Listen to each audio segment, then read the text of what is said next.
Bonjour à toutes et à tous. Aujourd'hui, je vais vous faire une petite récap sur tout ce qui a pu exister comme build dans tous les sens, que ce soit du lab, que ce soit des builds Xbox, bref, quasi tout l'historique des builds de chez Windows depuis de la séparation de la branche NT et 2000, qui est intervenue, comme on peut le voir ici, le 6 janvier 2000, avec la toute première build connue, on va dire, issue de NT5 qui a été compilé le 6 janvier 2000 sous le numéro 2197. Si on revient juste un tout petit peu en arrière, on peut voir que toutes les builds ont été soit privées, soit publiques, suivant bien sûr l'importance et les modifications apportées. Ça n'empêche que on peut très bien aussi retrouver tout l'historique en partant de XP, bien sûr, qui a démarré lui, par contre, le 2 février 2004. Tout ça avec des fuites publiques. Bien sûr, à l'époque, c'était la mode, hein, et tout le monde cherchait à avoir les informations les plus récentes. Et on peut continuer comme ça, bien sûr, en remontant le temps jusqu'au 13 avril 2008, où Whistler, en fin de compte, XP, SP, le premier service pack qui est sorti, est arrivé en réalisme public. Maintenant, on peut aussi remonter encore tout petit peu plus loin. On peut remonter jusqu'à Vista, qui lui, par contre, a démarré le 5 septembre 2006, en bêta privée, bien sûr, puisqu'au départ, la RTM n'était pas censée sortir. Donc ça, c'était surtout pour de la documentation. Et après, on peut encore aller plus loin, on peut remonter jusqu'à quasiment la fin de développement de Langrun qui est arrivé en RTM au 1er novembre 2006. On peut voir ici comment elle a été compilée. Et ensuite, on peut continuer la toute petite histoire avec Windows 7 qui lui a débarqué grosso modo, on va dire, assez précocement après Vista. On ne sait pas pourquoi, enfin bon, tout le monde sans doute.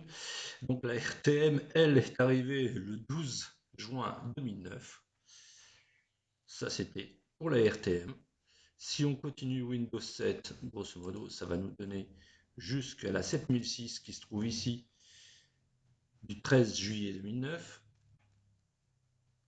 Ça, c'était pour les réalises de la RTM qui ont été faites.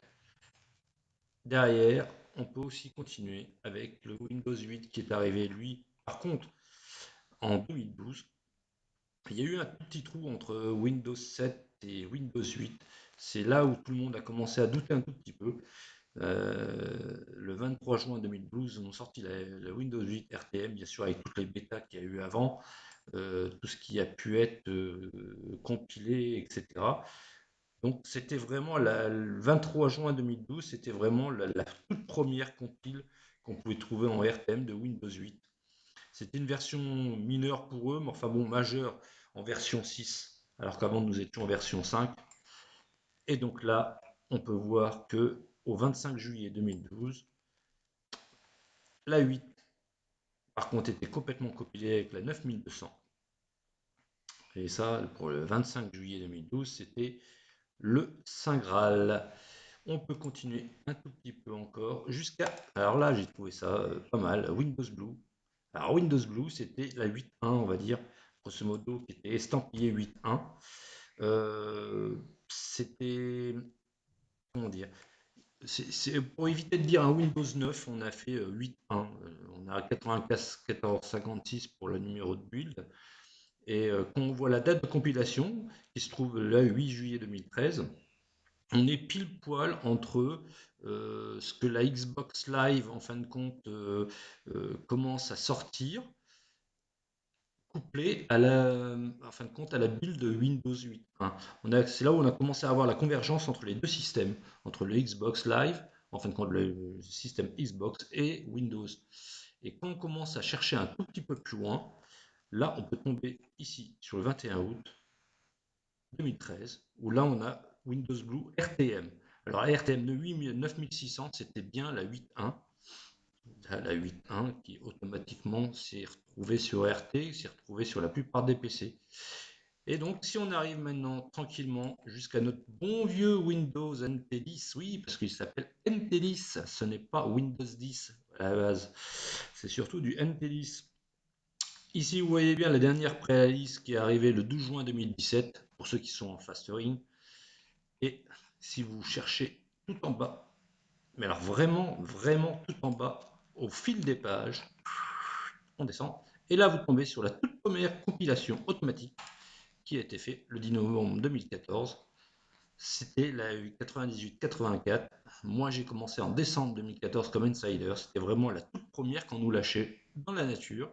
Et là, je peux vous dire que ça a été le pied total.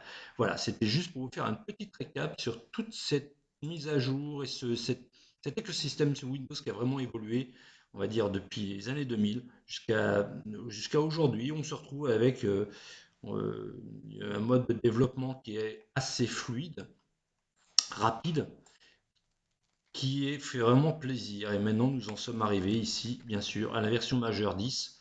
Nous sommes à la 16222, pour ceux qui sont en fastering comme moi, sur la Redstone 3. Donc voilà, nous sommes arrivés ici au 12 juin 2017, à ce qu'on connaît, nous, en développeurs fastering. Voilà, c'est tout. C'est juste pour vous faire un tout petit topo comme ça, juste pour le fun.